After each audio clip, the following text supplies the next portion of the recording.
Hi guys, BuildZoid here, and today we're going to be taking a look. Well, no, we're not going to be taking. Well, we are going to be taking a little bit of a look, but we're not going to be doing like a full PCB breakdown of this card whatsoever. We're going to be rebuilding this card right here because yeah, I picked this up on eBay. It's a HD 5850 DirectCU 5850. Yes, 5850. I keep mixing that up with the 5870 because to me they're basically the same thing, which is why I picked it up. So 5850 DirectCU 2, no, DirectCU top. Because DirectCU 2 indicates that you have a 2-fan cooler, but the cooler that this comes with is that. And then there's like the fan. Ta-da, we've got to put that back together. Anyway, so the reason I picked this up is it was really cheap. I literally, like, I can't even remember how much I paid for it. I want to say the card was 8 quid and the shipping was also 8, so it comes out to like 16. Or, like, it was something like that. Like, basically, the only reason I have it is because I stumbled across this. I was like, whoa, that's cheap. Bought it. And also, like, the thing is, it's a non-reference HD 5850 PCB, which is just, like, that's kind of, like, I want to play with one of those. And I've played with 5870s, and 5870s are pretty fun to overclock, in my opinion. So yeah, what's wrong with getting another, basically a 5870? Like, this is pretty much a 5870, except for the fact that, you know, it's got a few cores disabled. So yeah, that's why I picked up one of these. And so we're going to be rebuilding it. Though when I got it, it wasn't in perfect condition. So you'll notice that the soldering in this area looks kind of like BuildZoid did it, because I did do it. So basically, when I got the card, one of these capacitors was missing. And basically, I decided to just steal all of the input filtering capacitors off of a Vega and just put them here. So these are just input filtering 16-volt capacitors. So I stole those and put those here. Stole those off of a dead Vega, put them onto this card. Then I think like half the diodes for the V-Core VRM were missing. So I bought and these are like, the funny thing is these are just like transient suppression diodes. So they're not even like they don't do anything for the efficiency of the VRM. It's just like, I really, like, I didn't like the fact that the card looks incomplete without them. So it was just like, and the card would run. Like, I bought it as a working card, and it did run. It ran benchmarks. But the thing is just like, it's like, we should have those transient suppression diodes. Like, they're there just to protect, like, the driver circuitry and the MOSFET. So they're not necessarily that important. But it's just like, it looks wrong when they're not there, as far as I'm concerned. And so now they're there because, yeah, I want the card to look like, you know, it is, like, I don't want it to look like it's missing parts. So now it has more capacitors than it started with, and it has all the diodes that it should have. Figuring out that these are transient suppression diodes and what value they're supposed to be took forever, because the ones that are on this card are impossible to Google. So I ended up going off of a PCB, of a tech power-up photo of this card, where they luckily had different diodes that actually had like a part number that was useful. So these are just like 26.7 volt transient suppression diodes, which makes sense for a VRM, because basically most of your MOSFETs are rated for like up to 30 volts, and your driver circuitry is also rated up to like 30 volts. So, you know, if you want to have if you want to use a diode for protecting them from going over 30 volts, well, 27 volt diode kind of makes sense for that. So yeah, that's kind of that. Other than that, ASUS, like, this is a custom VRM. It's a 6-phase V-Core single-phase memory power. Then actually, no, this is memory controller. I'm pretty sure this is memory controller. We've also got input protection fuses, which is kind of neat. There's a buzzer over here, which I've never had a card with. Like, I don't remember having cards with these, so that's new. I hope that doesn't beep every time it boots, because that's annoying. But, I mean, I could always just take it off, I guess, if I do find it really annoying. Other than that, also these two capacitors, like this one and this one, were knocked off.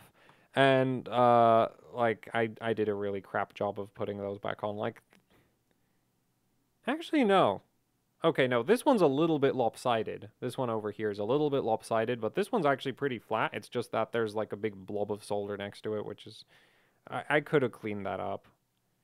I might clean that up. Oh, actually, you know what? There's probably no point in cleaning that up, because if, like, this being one of my cards, there's a very, very high probability that I will end up adding extra caps to every single memory chip. So it's just like, yeah, that doesn't really make a difference at this point. Like, and when that happens, it won't make a difference anymore because I'll just be whacking on the caps wherever they physically fit. So, yeah, that's not really that big a deal. Um, so yeah, basically just, some soldering. Like I basically use this card for a little bit of soldering practice as well as just like I did want to restore it into complete condition. It's not like new. It's not even remotely like new, but it is complete. There's no parts missing. So, yeah, and that's all I really wanted. So at this point, let's actually put the damn card together because nobody actually cares about how much I care about random GPUs that are super old and super cheap and probably not even that uncommon. Well, actually, it's kind of funny. Once the cards get old enough, they get uncommon because people just start like throwing them in the trash at some point because it's like I'm not gonna get anything worth. I guess a lot of people are like it's not even worth selling on eBay at some point, and it's like yeah, I'd agree. Like, but yeah, still, it's like interesting PCB, Like, if it's non-reference, there's a good chance I'll be interested in it. So, let's measure our thermal pad we're just going to put on the heatsink. I hate push pins, but I'm going to let them slide this time. Like, I don't think I'm going to be, like, yeah, I hate push pins, but I'm just going to live with them in this case.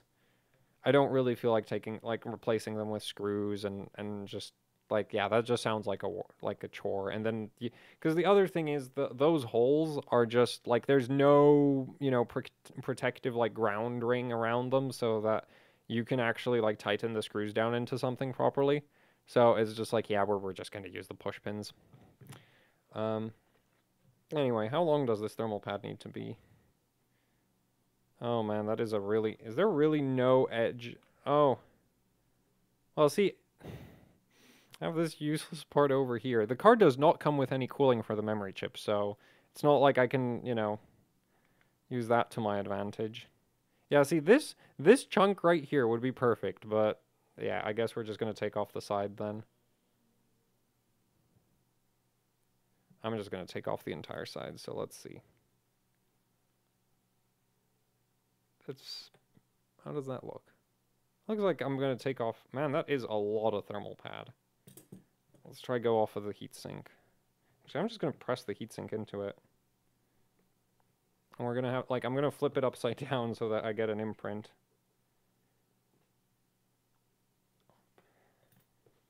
There we go. And now I get, an imprint of where to cut. Makes life simpler. I guess I could cut it a little bit thinner than it has to be just because, like, it's thermal pad, it'll deform, but... And that is so not straight. Well, whatever. Okay, we'll like, I actually want to use the thicker part of it. There we go. Goes to here. All right, get that imprint again. Like, the thing is, this thermal pad is a little bit too thick for this, so I'm actually going to be, like, squishing it in. So actually, I don't really need to be that careful with getting it right. And this looks like... Oh, perfect. Okay, so that works out, because this is enough for, like, 2 memory chips, so that's actually usable. Like, I get annoyed if I have, like, bits of thermal pad cut away where it's like, this isn't even enough for a memory chip or something. So it's just like, you just have to throw it away. That just annoys me. It's like, I paid for the entire thermal pad. I intend to use all of it. Or if I could, I would, is kind of the way I look at it. But sometimes, you've got, like, something where it's just like, yeah, it's just not going to work out quite right. You're just going to be left with some really awkward amount of thermal pad where it's like, well, I can't use this on literally anything. So the thing is, these MOSFETs have a really, like, you'll note, like, this style of MOSFET, the packaging is really tall. And I think that's actually probably not great for the thermals because the packaging of the MOSFET itself is epoxy and it's not really that thermally conductive. And so really, like, it would be good if the thermal pad was actually touching the PCB because the PCB is a copper and fiberglass sandwich and therefore relatively, like, somewhat better at, like, well, not necessarily a whole, like, it depends. Sometimes you'll get PCBs that are more conductive than the actual, like, MOSFET casing, and sometimes you don't. But, more contact with the PCB definitely doesn't hurt thermals. So... That's kind of why I was hoping to squish the thermal pad into the PCB, but I kind of failed at that. Let's see. And, yep. Well, the push pins are spring loaded, so at least, like, the thermal pad should just work its way over time. So I don't really have to be worried with, like, over-tightening it. Yeah, like, this really doesn't put down that much pressure, so bit of play in that, so that's nice. And also, this thermal pad should be significantly more thermally conductive than what the card came with, though the card did come with a thinner thermal pad, so I don't know. Like, it should be fine. Like, I don't really expect the VRM to overheat. It's just like, because the thing is, if I used a 0.5mm thermal pad, I know for a fact that it won't actually have any chance of ever reaching the PCB. So you know what? Actually, I'm just going to squish it down more. And I hate push pins. I hate push pins so much. Because the thing is, when you're trying to get the push pins out with, like, pliers or something like this, there's a very high risk of scratching the PCB. And that's why I hate push pins.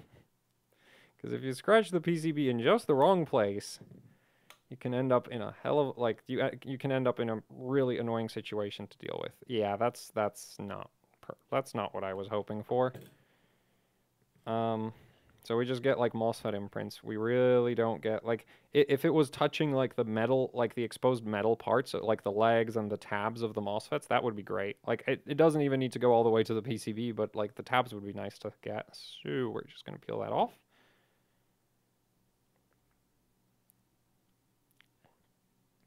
I'm just going to try, like, I'm just going to squish it in like this without the carrier, which, not optimal for the health of the thermal pad, but it'll be fine. Like, it's not that sensitive to, like, being dirty or something in terms of thermal conductivity. So, this will be totally... Yeah, the thing is, like, those MOSFETs are probably, like, a millimeter, maybe, like, 0.7 millimeters tall. So, it's really awkward to get it so that, like, the pad actually gets between the MOSFETs. And, like, because now we just have valleys in it. So I think when I put the cooler onto it, it's just gonna, like, there's just valleys in the thermal pad. So now when I put the heatsink on top of that, it's just gonna not really help anyway. Oh well.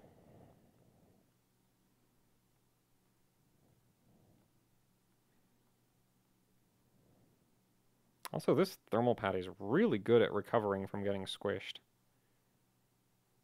It's kind of annoying. Okay. Let's put that back on. And, like, the thing is, like, the thing with using overly thick thermal pad and then having, instead of push pins that have some rather light screws on them, if you used rather light springs on them, if you used screws to just, like, bolt the heatsink down as hard as possible, you'd start warping the PCB very quickly.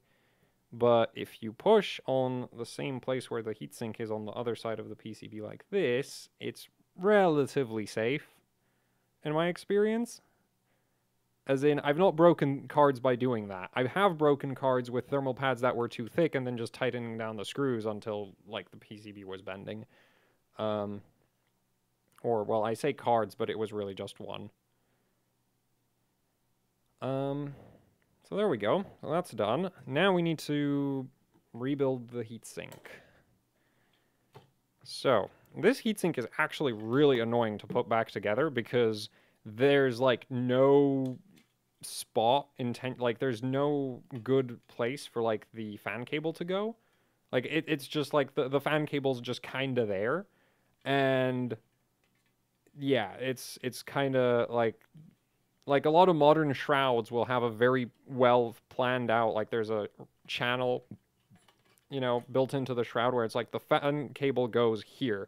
And this just kind of mashes the fan cable between the heat pipes. The fan, oh man, they also don't have, like, they don't have, like, raised screw holes, so that is, oh boy. Yeah, that is super obnoxious to put back together. the tub of screws and start putting it back together. And I've forgotten which screws are which. Where are you from? Wait. Okay, so the self-tappers are for the plastic shroud. How many screws does this have? Like, we should just have self-tapper, self-tapper, self-tapper, self-tapper, which I have. Okay, I guess the little ones all have to be for the fan because there's really nothing else. Like, it's not a very complex heatsink, so there really isn't any other options for where those screws could go.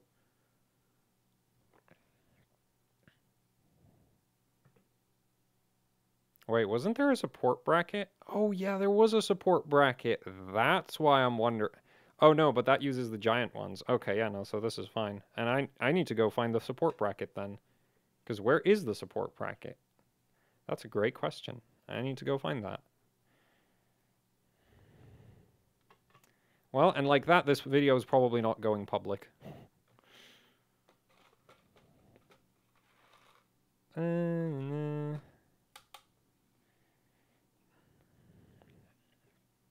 Okay, we already put that one in.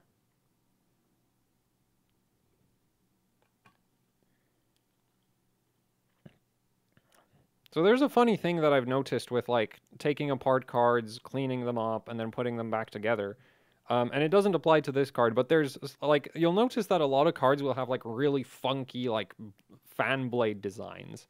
And with some of them, what I've realized is like the marketing is all like, oh, these new fan blades improve airflow or whatever. But when you're taking the card apart, it becomes abundantly obvious that the reason why some of the fan blades have like a slightly different shape from the other fan blades is actually because you need to get a screwdriver between the fan blades. And if they all were the same shape, it would be really, really hard to do that.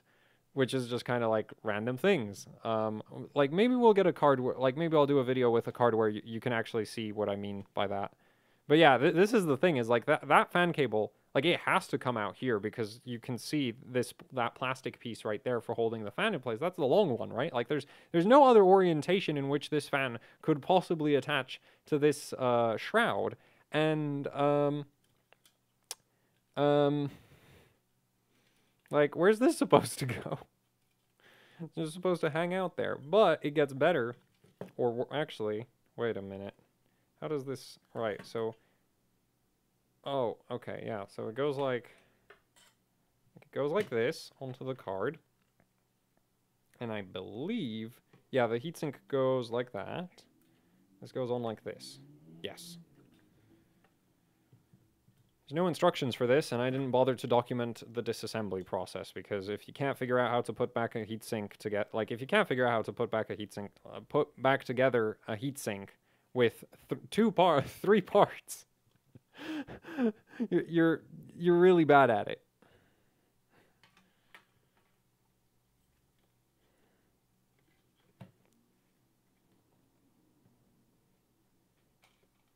Get the self-tappers, and... Oh, right, these are... I was actually considering replacing these with some other screws, but I don't really feel like digging through my collection of random screws right now, so we are not going to be replacing those, because these are self-tappers, but they have really, really small Phillips heads, which is just like, it's a self-tapping screw. Why does it have such a small Phillips head? Also, it goes into these giant holes.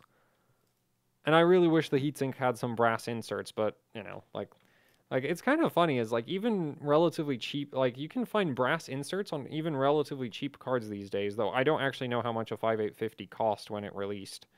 Like, it's not an era of hardware that I know much about. Like, I've played with 5870s, but I played with 5870s, like, a year, or actually maybe 2 years ago. No, more like a year ago. So, yeah, it's like, as much as I find 5870s fun to overclock, I know nothing about them. As far as like how competitive they were or something like that. It's just like, I wasn't into hardware back then.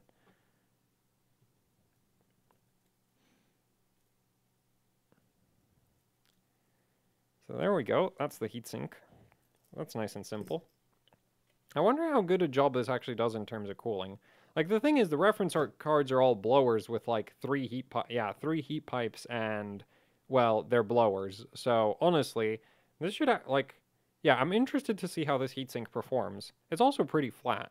Like, not, the flattest thing ever just because it is a direct contact heat pipe heatsink. So there's a limit to how flat you can make these, but it is relatively flat. Like, I've seen other heatsinks from ASUS where the heat pipes are much less level with the base plate that they're embedded into. Yeah, much less level with the aluminum that they're embedded into. So now we need the support bracket. I'm going to go look for that.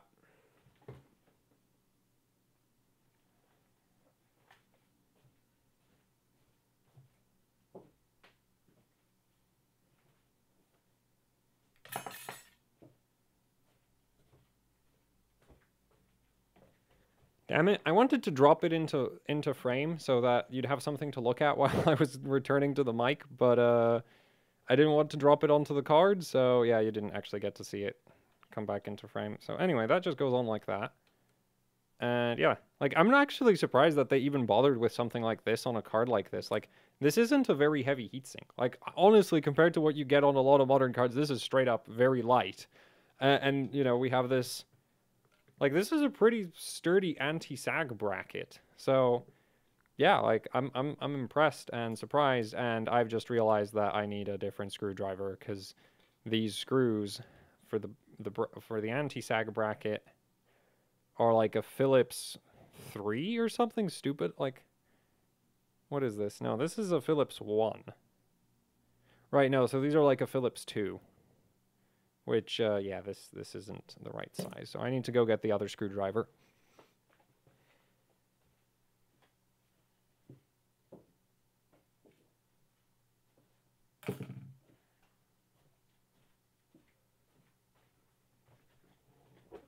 Okay.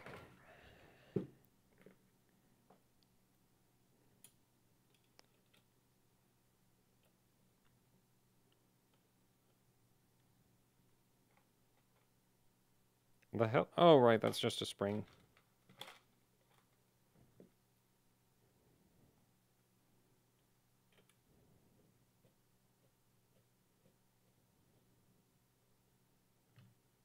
Now I'm starting to think that I'm using the wrong... Are they supposed to stick out that far? Did I use the wrong ones? They all look the same. They're probably... Like, the thing is, it doesn't... Like, from a cost perspective, it doesn't really make a ton of sense to have a bajillion different screws in your heatsink if you can have one screw everywhere.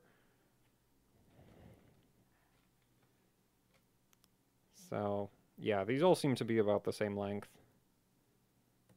That's fine.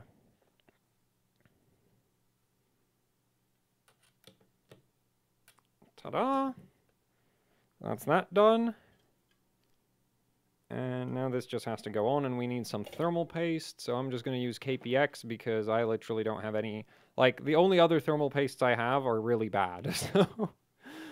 This is really, really, like, this is, in my opinion, far too nice for a card like... Well, the thing is, if I ever do take this card on LN2, I'll probably whack KPX on it, so... Yeah. Like, at least I won't have to worry about, like, contaminating one thermal paste with a different thermal paste. Though, that's probably a similar situation to, like, the thermal pad. It's like, it's not that sensitive to being completely clean, right, and fresh.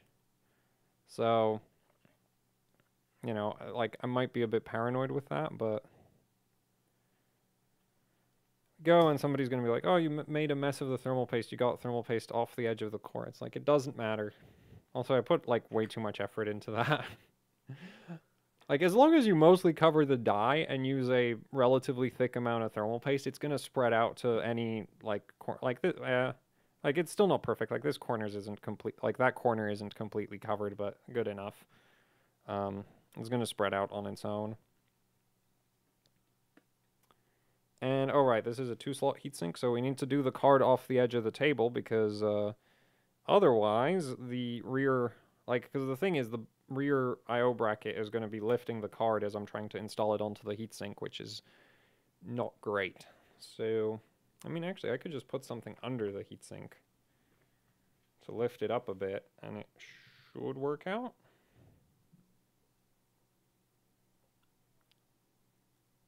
And it does.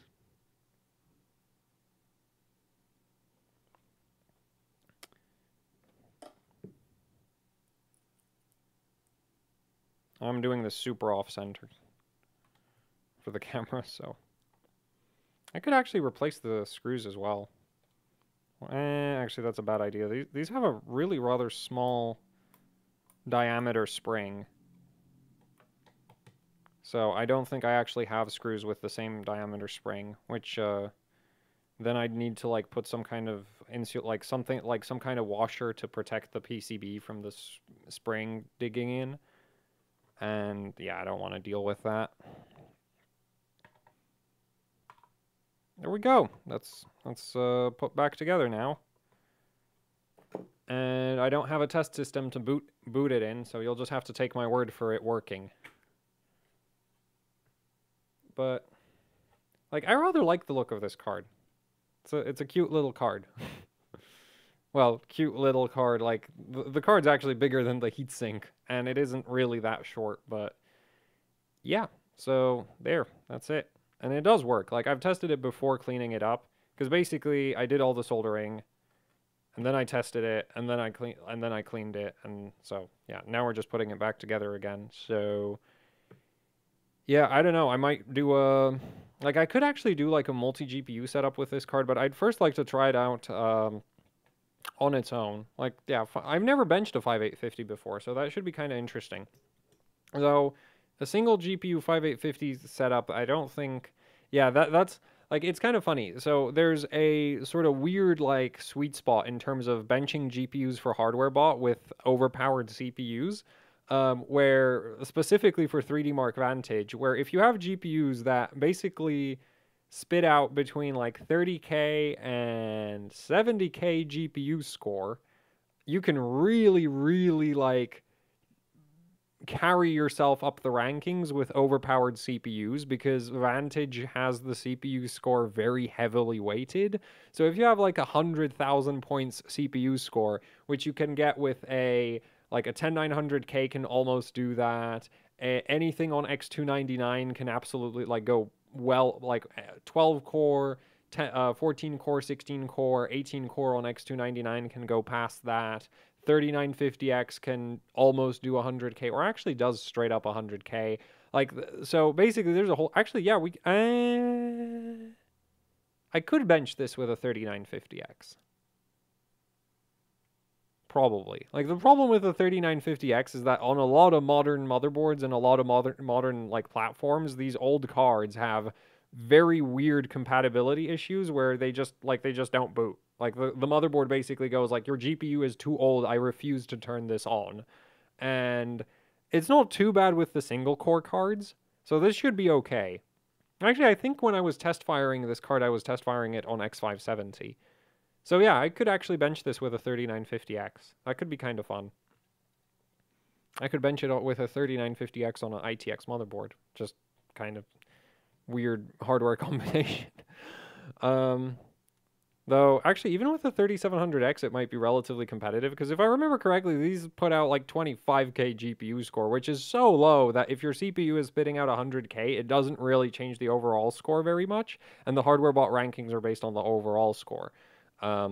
So yeah, this is one of those cards where you'd really, like, you actually need to push one of these in order to get a good score these days, because it's so slow. But then there's a lot of cards where it's like multi-GPU 5000 series setups, you can actually get really nice scores with just water-cooled CPU, like air-cooled cards with water-cooled CPUs, because the CPU is going to carry the GPUs so hard. So yeah, that's kind of the thing, is like, if you want to get into like 3D benchmarking on a budget, get yourself a high core count CPU and then buy old junk, and you can do... Like, you can you can do well on 3D, you can do well on Firestrike, you can do well on 3D Mark 11, you can do well on Vantage, and then there's, like, the really old 3D Marks where you can't do well, because for those, like, once you get past a certain point, you get the opposite problem where the 3D Marks are so old that the GPU spits out really high, even a 7970 is going to be really, really fast in certain 3D Marks, and then you need like both the CPU and the GPU on liquid nitrogen, because the 3D Mark is so old that it runs at so high frame rates that it's super CPU bottlenecked. But if you just want to mess with GPUs, like multi-GPU 5000 series on Vantage, you just need a high core count CPU, and it's going to be pretty fun. as in you're gonna get pretty decent scores. Like obviously it's fun if you're like if you're willing to just compete against yourself, then yeah, you can even go single GPU and slow like not a stupid overpowered CPU for the cards, but um like I find it more interesting when you're actually like, you know, scoring relatively high up in the rankings, especially if you don't, let's say, like, well, the thing is, I could definitely get LN2. I've just been neglecting buying liquid nitrogen for a while. Also, this video is getting way unnecessarily long. Yeah, I don't think I'm going to post this in public. Well, that was a waste of waste of time making this into a video, because I could have put this thing back together in like 10 minutes probably without all the rambling. Anyway, so yeah, that's it. If for some reason, I guess I might make this into a bonus video. So yeah, that's it for the video. Actually, I could just leave it like bonus video unlisted, but then put it into one of the playlists so that people can stumble across it and be like, whoa, what's this? Why isn't it public? It's because the video's bad. But yeah, like that's the thing, is like old cards are really great if you want to mess around with modding. And this is actually one of those cards that requires mods, because if I'm not mistaken, the voltage controller that ASUS has on here is actually, this is the UP620H. So this is that crazy controller that goes all the way up to 12 phases, but here it's in a 6+1 phase configure. And now we're getting into PCB breakdown territory, which is like the other thing I want to do with this card is a PCB breakdown, which now reminds me that I just replaced the thermal paste, and I'm going to be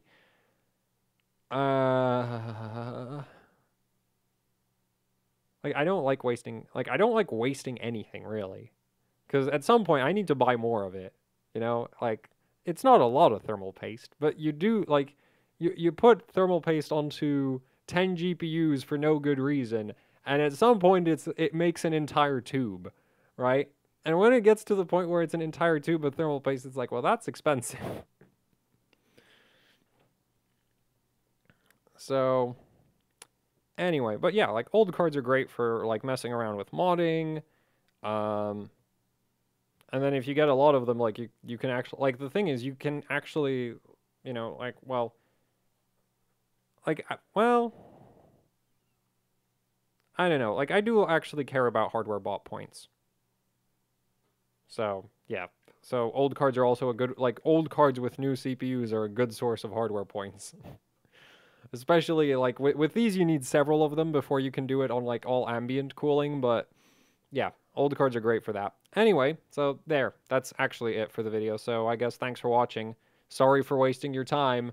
Like, share, subscribe, leave any comments, questions, suggestions down in the comment section below if you'd like to support what I do here with actually hardcore overclocking. I have a Patreon. There's a link to that down in the description below. There's also the HOC Teespring store where you can pick up shirts, stickers, posters, you know, the usual YouTuber merch. Yeah, both of those help, like both the Patreon and Teespring help out immensely with running the channel, mainly by fueling my addiction to random GPUs. And yeah, that's it. So thanks for watching. Goodbye.